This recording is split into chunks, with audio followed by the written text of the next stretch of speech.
নবী রাহমাতুল লিল আলামিন বলছেন, বান্দা যখন সিজদায় যায় কপালটা তার মাটিতে লাগে না, রহমানের দরবারে গিয়ে লাগে। আফসোস আমাদের জন্য সেই সিজদাকে না বুঝার কারণে।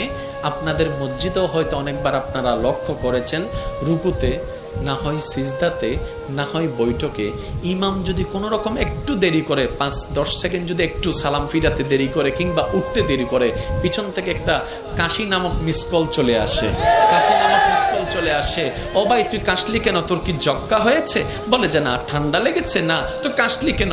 বলে যে হুজুরকে একটু সিগন্যাল দিলাম। কিসের সিগন্যাল? বলে যে আমার 3 তাসবিহ শেষ হয়েছে। হুজুর আপনারটা শেষ হলে আপনি এবার তুলতে পারেন, আপনি এবার মাথাটা তুলতে পারেন, আপনি এবার মাথাটা তুলতে পারেন। হুজুর আমার তাশাহুদ শেষ হয়েছে, দরুদ শেষ হয়েছে, আপনার শেষ হলে আপনি এবার সালামটা ফিরাতে পারেন। কিরে ভাই, নামাজ তো মওলার সামনে দাঁড়ানোর একটা সুবর্ণ সুযোগের নাম, নামাজ তো গুনাহ মাফের একটা জারিয়ার নাম, নামাজ তো রবের রহমত পাওয়ার একটা জারিয়ার নাম।